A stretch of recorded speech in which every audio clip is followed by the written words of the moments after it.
बिस्मिल्लाहिर्रहमानिर्रहीम। अरब की तपती हुई सरजमीन, मक्का का वो शहर जहां बुत परस्ती का दौर था और जहालत की घटाएं छाई हुई थी, उसी दौर में अल्लाह के आखिरी नबी हजरत मोहम्मद सल्लल्लाहु अलैहि वसल्लम ने तौहीद का परचम बुलंद किया। नबी करीम की दावत ने मक्का के सरदारों और मुशरिकों की नींदें हराम कर दी थी, क्योंकि आप उन्हें एक खुदा की इबादत की तरफ बुला रहे थे। कुरैश के बड़े बड़े सरदार जैसे अबू जहल, वलीद बिन मुगीरा और आस बिन वैल हर वक्त इसी फिक्र में रहते थे कि किस तरह नबी पाक की दावत को रोका जाए और लोगों को उनसे दूर किया जाए। वो जानते थे कि आप सादिक और अमीन हैं, आपकी जबान से कभी झूठ नहीं निकला, इसलिए उन्होंने फैसला किया कि वो आपसे कोई ऐसा मौजा करिश्मा मांगेंगे जो इंसानी अक्ल से बाहर हो और जो आज तक किसी नबी ने न दिखाया हो। मुशरिकों का ये मानना था कि जादू का असर सिर्फ जमीन पर होता है, आसमान की चीजों पर जादू नहीं चल सकता। इसलिए उन्होंने बड़ी चालाकी से एक ऐसी फरमाइश करने का मंसूबा बनाया जिससे उन्हें लगे कि अब मोहम्मद सल्लल्लाहु अलैहि वसल्लम लाचार हो जाएंगे। ये 14वीं रात थी। आसमान पर पूरा चांद अपनी पूरी आबोताब के साथ चमक रहा था और उसकी ठंडी रोशनी मक्का की वादियों को मुनव्वर कर रही थी।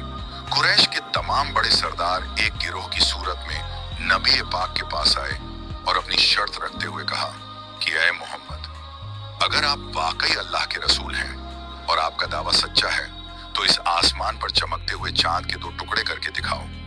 उनका ख्याल था कि यह नामुमकिन है और जब आप ऐसा नहीं कर पाएंगे तो वो लोगों के सामने आपका मजाक उड़ाएंगे।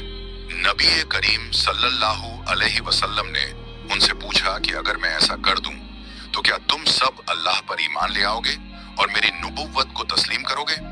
उन सब ने एक जबान होकर वादा किया कि हाँ, अगर ऐसा हुआ तो हम यकीनन ईमान ले आएंगे। ये लम्हा तारीख का सबसे अहम मोड़ था, क्योंकि एक तरफ कुफ्र का तकब्बुर था और दूसरी तरफ अल्लाह के नबी का अपने रब पर अटूट भरोसा।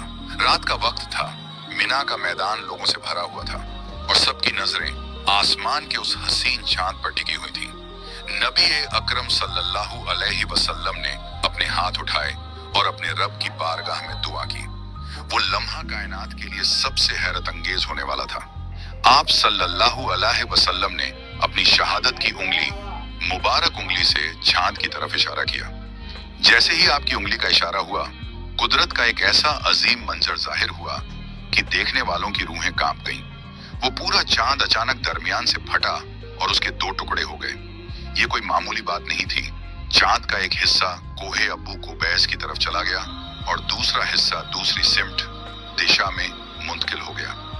मक्का के लोगों ने अपनी आंखों से देखा कि उन दोनों टुकड़ों के बीच में कोहे हिरा पहाड़ साफ नजर आ रहा था।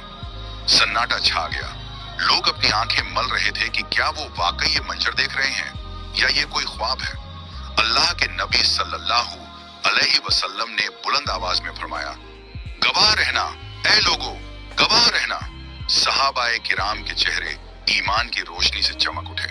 उनकी जबानों पर सुभान अल्लाह और अल्लाहु अकबर की सदाएं थीं, लेकिन दूसरी तरफ अबू जहल और उसके साथियों के चेहरे फक पड़ गए। जिस मौजे को उन्होंने नामुमकिन समझा था वो उनकी नजरों के सामने वजूद में आ चुका था। मगर हठ धर्मी और तकब्बुर का ये आलम था कि अबू जहल ने फौरन चिल्लाकर कहा कि ये तो बस मोहम्मद का जादू है जिसने हमारी आंखों को बांध दिया है। उसने इसे मौजा मानने के बजाय सिहर ए मुस्तमिर यानी एक मुस्तकिल जादू करार देने की कोशिश की। ये जिद की इंतहा थी कि हक सामने आ जाने के बावजूद वो उसे झुठलाने के बहाने ढूंढ रहे थे। उन्होंने आपस में मशवरा किया कि अगर ये जादू है तो इसका असर सिर्फ हम पर हुआ होगा। चलो उन मुसाफिरों का इंतजार करते हैं जो मक्का से बाहर हैं और जो रास्तों में सफर कर रहे हैं, क्योंकि जादू दूर के लोगों पर असर नहीं करता। चांद के 2 टुकड़े होने का वो मंजर इतना अजीम और हैरत अंगेज था कि मक्का की फिजाओं में एक अजीब सी खामोशी छा गई थी। मुशरिकों के चेहरे जर्द पड़ चुके थे और उनकी जबानें जैसे तालू से चिपक गई थी। अबू जहल, जो हमेशा इस्लाम की राह में कांटे बिछाने की फिराक में रहता था, अपनी हार को देखकर दिल मिला उठा। उसने अपनी झेप मिटाने के लिए चिल्लाकर कहा, ऐ मक्का के लोगों, ये तो बस मोहम्मद का जादू है। उन्होंने तुम्हारी आंखों पर पट्टी बांध दी है। लेकिन वहां मौजूद कुछ समझदार लोग जानते थे कि जादू का असर सिर्फ सामने मौजूद लोगों पर होता है, पूरी कायनात के निजाम पर नहीं। उन्होंने अबू जहल से कहा, अगर ये जादू है तो इसका असर सिर्फ हम पर हुआ होगा। जो लोग मक्का से बाहर सफर कर रहे हैं उन पर तो इसका असर नहीं हो सकता। हमें उन काफिलों और मुसाफिरों का इंतजार करना चाहिए जो आज रात रास्ते में थे। ये बात सुनकर अबू जहल और उसके साथी थोड़े सक पका गए। उन्होंने तय किया कि वो मक्का के चारों तरफ से आने वाले रास्तों पर पहरा बिठाएंगे और हर आने वाले मुसाफिर से पूछेंगे कि क्या उन्होंने भी आसमान पर कुछ अजीब देखा था। अगले कुछ दिनों तक मक्का के रास्तों पर एक अजीब सी बेचैनी थी। हर कोई उन काफिलों का इंतजार कर रहा था जो दूर दराज के इलाकों से तिजारत करके लौट रहे थे। आखिरकार यमन की तरफ से आने वाला एक बड़ा काफिला मक्का की सरहदों में दाखिल हुआ। जैसे ही वो काफिला करीब आया, मक्का के मुशरिकों ने उन्हें घेर लिया और सवाल किया, क्या तुमने कुछ दिन पहले की उस रात में आसमान पर कोई गैर मामूली चीज देखी थी? काफिले के सरदार और ऊंटों पर सवार मुसाफिरों ने हैरान होकर जवाब दिया, हाँ, खुदा की कसम, हमने अपनी जिंदगी में वैसा मंजर कभी नहीं देखा। हम रेगिस्तान के बीचों बीच थे जब हमने देखा कि आसमान का चांद अचानक दो हिस्सों में बंट गया। एक हिस्सा एक पहाड़ के ऊपर था और दूसरा हिस्सा दूसरे पहाड़ के ऊपर। हम तो डर गए थे कि कहीं कयामत ना आ जाए, लेकिन फिर कुछ देर बाद वो दोनों हिस्से दोबारा आपस में मिल गए। ये गवाही सुनकर मुशरिकों के पैरों तले जमीन खिसक गई। सिर्फ एक काफिला नहीं, बल्कि शाम, सीरिया और नज्द की तरफ से आने वाले हर मुसाफिर ने यही गवाही दी कि उन्होंने अपनी आंखों से चांद को टूटते हुए देखा है। अब ये साबित हो चुका था कि ये कोई नजर का धोखा या जादू नहीं था, बल्कि रब्बुल आलमीन की तरफ से दिखाई गई एक निशानी थी। इस गवाही के बाद मक्का की गलियों में एक टहलका मच गया। आम लोग आपस में कानाफूसी करने लगे कि जिस जात के इशारे पर आसमान की मखलूक भी ताबे, ओबीडियंट हो जाए, वो यकीनन अल्लाह के सच्चे रसूल हैं। कई कमजोर और हक की तलाश करने वाले दिलों में इस्लाम की मोहब्बत घर करने लगी, लेकिन अबू जहल और उसके साथी अपनी जिद पर अड़े रहे। उन्होंने अपनी हार मानने के बजाय लोगों को ये कहकर गुमराह करना शुरू कर दिया कि मोहम्मद का जादू इतना ताकतवर है कि अब वो मक्का की सरहदों से बाहर निकलकर दूर दराज के मुसाफिरों तक पहुंच गया है। ये उनकी अक्ल पर पड़ा हुआ पर्दा था जो उन्हें हकीकत देखने नहीं दे रहा था। नबी करीम सल्लल्लाहु अलैहि वसल्लम ने जब उनकी ये हठधर्मी देखी तो आपने बड़े सब्र के साथ अल्लाह का शुक्र अदा किया, क्योंकि आपका काम सिर्फ हक पहुंचाना था, हिदायत देना तो अल्लाह के हाथ में है। उसी दौरान इस मौजे की खबर मक्का की दीवारों को लांघकर अरब के दूसरे कबीलों तक भी पहुंचने लगी। लोग दूर दूर से इस वाकये की तस्दीक करने के लिए आने लगे। कुरैश के सरदार अब डरने लगे थे कि अगर इस तरह लोग ईमान लाते रहे तो उनकी सरदारी खत्म हो जाएगी। उन्होंने इस्लाम के खिलाफ अपनी दुश्मनी को और तेज कर दिया और सहाबाए किराम पर जुल्म के नए पहाड़ तोड़ने शुरू कर दिए। लेकिन इस मौजे ने मुसलमानों के ईमान को वो मजबूती अता की थी जिसे दुनिया की कोई ताकत नहीं हिला सकती थी। वो जान चुके थे कि उनके नबी का मकाम क्या है। इसी बीच आसमान से जिब्राइल अलैहिस्सलाम अल्लाह का पैगाम लेकर नाजिल हुए और सूरह अल कमर की इब्तिदाई आयतें नाजिल हुईं, जिसमें कयामत के करीब होने और चांद के फटने का जिक्र हमेशा हमेशा के लिए कुरान में दर्ज कर दिया गया। जब चांद के दो टुकड़े हुए और मुशरिकों ने उसे अपनी आंखों से देख लिया तो उस वक्त मक्का के पहाड़ और वादियां एक अजीब से सन्नाटे में डूबी हुई थीं। उस रात सिर्फ चांद ही नहीं फटा था, बल्कि मक्का के काफिरों के गुरूर के भी दो टुकड़े हो गए थे।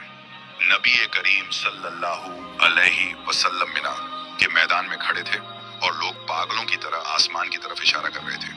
कुछ लोग डर के मारे जमीन पर गिर पड़े थे, क्योंकि उन्होंने अपनी जिंदगी में कभी इतना खौफनाक और अजीम मंजर नहीं देखा था।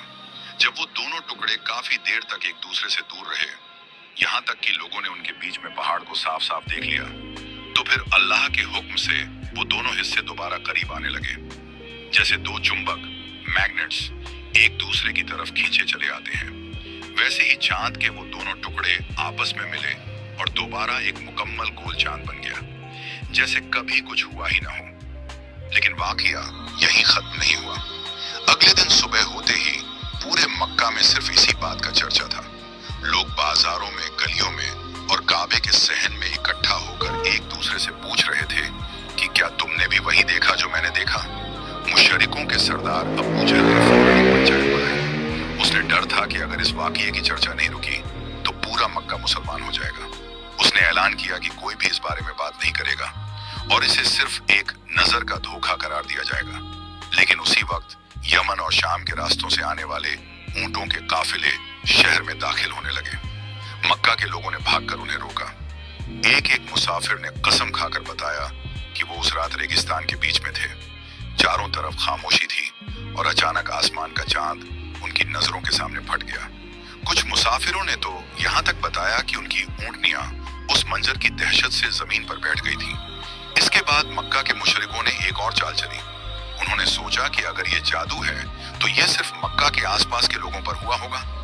उन्होंने अपने खास जासूस और तेज रफ्तार ऊंट सवारों को दूर दराज के कबीलों में भेजा ताकि वो पता लगा सकें कि क्या मक्का से कोसों दूर रहने वाले लोगों ने भी ये देखा था। हफ्तों बाद जब वो जासूस वापस लौटे तो उनके पास कोई जवाब नहीं था।